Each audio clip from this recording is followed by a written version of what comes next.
1 करोड़ परिवारों की नजरें टिकी हुई हैं। 8वां केंद्रीय वेतन आयोग। बिल्कुल। और ये सिर्फ सरकारी कर्मचारियों और पेंशनर्स का मामला नहीं है। जब सरकार अपने कर्मचारियों का वेतन बढ़ाती है तो इसका असर पूरे बाजार पर, देश की अर्थव्यवस्था पर और यहाँ तक कि प्राइवेट सेक्टर की नौकरियों पर भी पड़ता है। सही बात है। हमारे पास जो जानकारी है वो कुछ हालिया सरकारी घोषणाओं से जुड़ी है, कुछ कर्मचारी संघों के प्रस्तावों से जुड़ी है। तो आज हमारा मिशन साफ है, ये समझना कि 8वें वेतन आयोग को लेकर ये जो नई हलचल शुरू हुई है वो असल में है क्या, सरकार की तरफ से क्या कदम उठाए गए हैं और कर्मचारियों की उम्मीदों का पिटारा कितना बड़ा है। और ये समझना भी बहुत जरूरी है कि ये प्रक्रिया सिर्फ तनख्वाह बढ़ाने तक सीमित नहीं है। ये सरकार की वित्तीय सेहत और लाखों कर्मचारियों के मनोबल के बीच एक बहुत ही नाजुक संतुलन साधने की कोशिश है। और चलिए इसी संतुलन की कहानी को समझना शुरू करते हैं।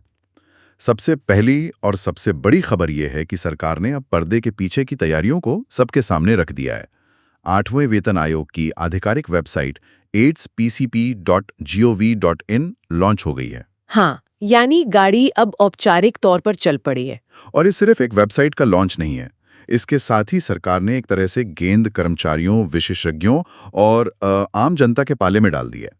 वेतन, पेंशन, फिटमेंट फैक्टर्स, सालाना इंक्रीमेंट जैसे बड़े मुद्दों पर सुझाव मांगे गए हैं। यहाँ एक बात गौर करने वाली है, सरकार ने सुझाव देने के लिए एक बहुत लंबी समय सीमा रखी है, 16 मार्च 2026 तक। जी।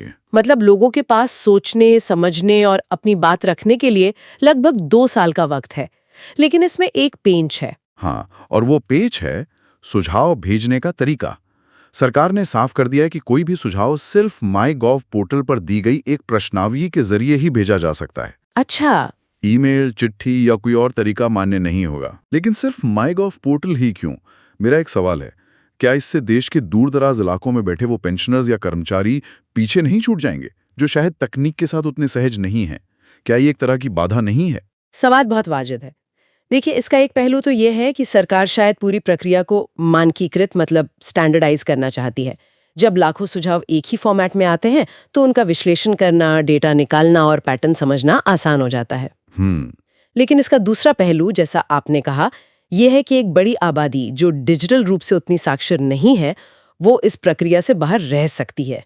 ये एक चुनौती तो है। और सुझाव कौन-कौन दे सकता है, इसकी लिस्ट भी काफी दिलचस्प है। मंत्रालय, विभाग, कर्मचारी, पेंशनर्स, ये तो स्वाभाविक है जी। लेकिन इसमें राज्य सरकारों, शोधकर्ताओं, शिक्षाविदों और यहाँ तक कि आम नागरिकों को भी शामिल किया गया है। और ये इस प्रक्रिया का सबसे सकारात्मक पहलू है। सरकार ये संदेश दे रही है कि वेतन आयोग की रिपोर्ट सिर्फ बंद कमरों की चर्चा का नतीजा नहीं होगी। वो अर्थशास्त्रियों से वित्तीय अनुशासन के बारे में सुनना चाहती है, समाजशास्त्रियों से जीवन यापन की लागत पर राय लेना चाहती है और शायद एक आम नागरिक से ये भी जानना चाहती है कि सरकारी कर्मचारियों के वेतन के बारे में वो क्या सोचता है। यानी ये कोशिश है कि एक 360 डिग्री व्यू मिल सके। चलिए, सरकार ने तो अपनी तरफ से दरवाजे खोल दिए हैं, अब देखते हैं कि कर्मचारी संघों ने अपनी पहली चाल क्या चली है। खासकर FNPO यानी federation of national postal organisations ने, जिनके प्रस्ताव की काफी चर्चा हो रही है। और उनके प्रस्ताव के केंद्र में वो जादुई शब्द है जो हम हर वेतन आयोग के समय सुनते हैं, फिटमेंट फैक्टर। बिल्कुल, फिटमेंट फैक्टर। ये शब्द सुनते ही लगता है कि सारी बहस इसी के इर्द गिर्द सिमट जाती है।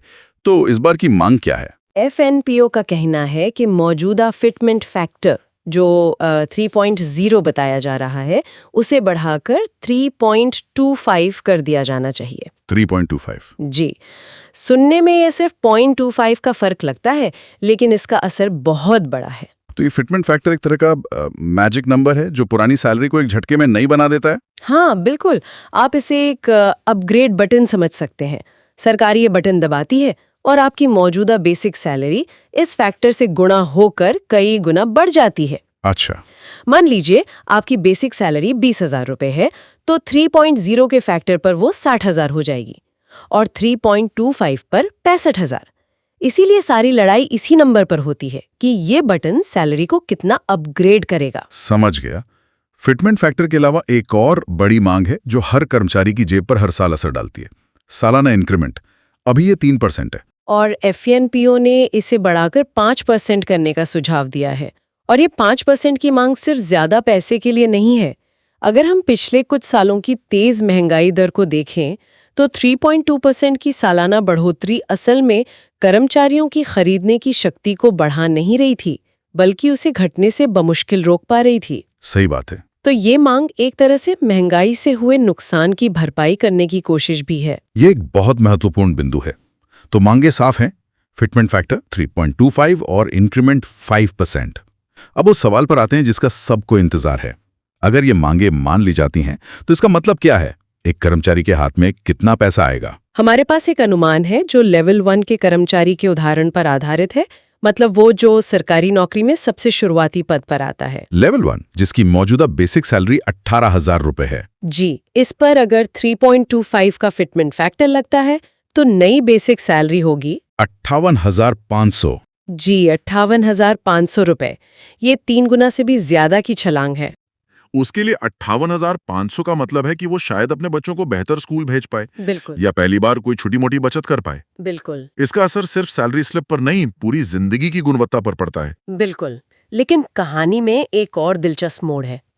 एफएनपीओ ने सिर्फ एक सबके लिए एक जैसा फिटमेंट फैक्टर का सुझाव नहीं दिया है। अच्छा, तो इसमें और क्या है? यहाँ पर बात और ज्यादा बारीक हो जाती है।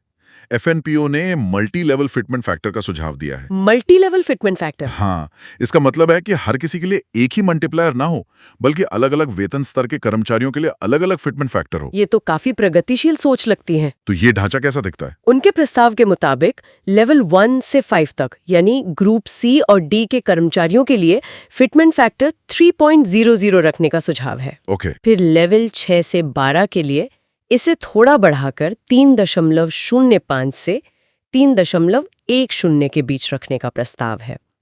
और जैसे जैसे आप वरिष्ठ पदों की ओर बढ़ते हैं, लेवल 16 और उससे ऊपर के अधिकारियों के लिए ये 3.20 से 3.25 तक पहुंच जाता है।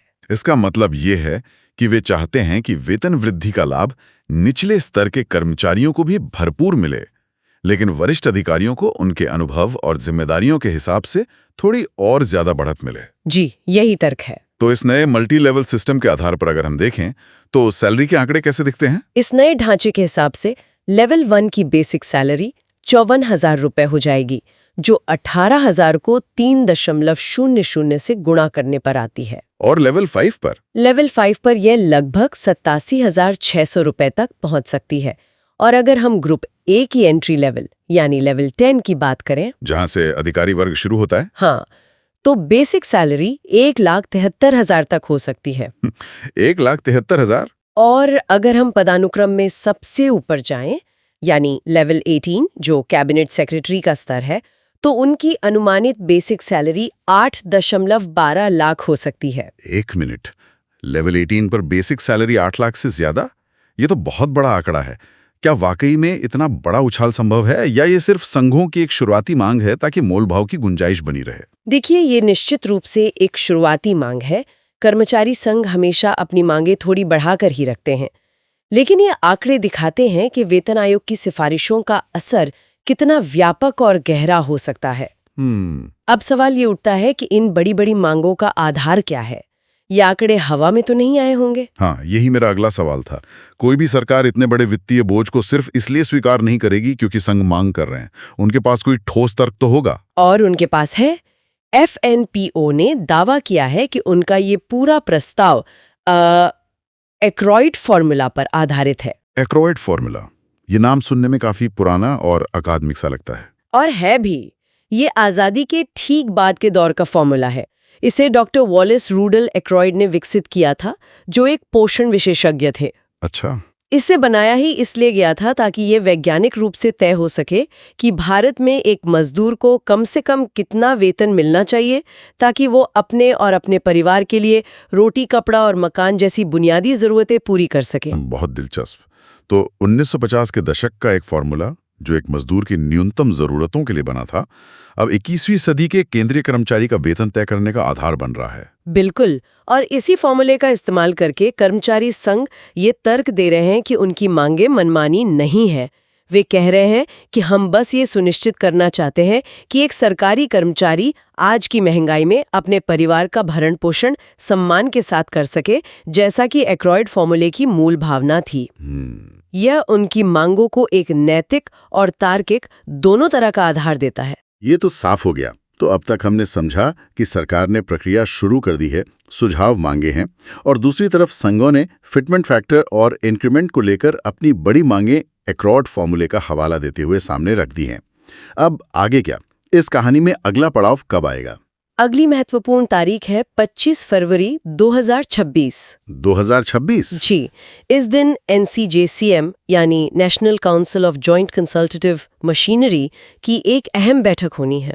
NCJCM, ये क्या है? इसे आप सरकार और कर्मचारी संघों के बीच बातचीत की सबसे बड़ी और आधिकारिक टेबल समझ सकते हैं। अच्छा, यहीं पर इन सभी प्रस्तावों पर आमने सामने बैठकर बहस होगी, तर्क वितर्क होंगे और शायद किसी बीच के रास्ते पर पहुंचने की कोशिश की जाएगी। तो असल एक्शन उस बैठक में देखने को मिलेगा। और उस बैठक के बाद ये सिफारिशें वेतन आयोग की चेयरपर्सन रंजना प्रकाश देसाई के पास जाएंगी। जी, और फिर आयोग अपनी अंतिम रिपोर्ट सरकार को सौंपेगा। जी, प्रक्रिया यही है। तो आज की इस पूरी चर्चा को अगर हम समेटें तो तस्वीर ये बनती है कि 8वें वेतन आयोग का मंच सज चुका है। एक तरफ सरकार है जिसने सुझावों के लिए दरवाजे खोल दिए हैं और मार्च 2026 तक का लंबा वक्त दिया है। और दूसरी तरफ कर्मचारी संघ है जो महंगाई और एक्रॉइड फॉर्मूले का हवाला देकर फिटमेंट फैक्टर और सालाना इंक्रीमेंट में बड़ी बढ़ोतरी की मांग कर रहे हैं। आने वाले 2 साल इन्हीं दो पार्टों के बीच संतुलन खोजने में बीतेंगे। तो कुल मिलाकर ये सिर्फ आंकड़ों का खेल नहीं है, बल्कि उम्मीदों, जरूरतों और देश की आर्थिक हकीकत के बीच एक रस्साकशी है। निश्चित रूप से। और यहाँ ये एक बहुत ही दिलचस्प और बड़ा सवाल खड़ा होता है जिस पर सोचना चाहिए।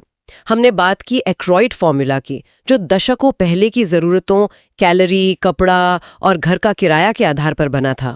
हाँ, सोचने वाली बात यह है कि आज 21वीं सदी के डिजिटल भारत में एक सरकारी कर्मचारी की बुनियादी जरूरतें क्या हैं? क्या रोटी, कपड़ा और मकान काफी हैं?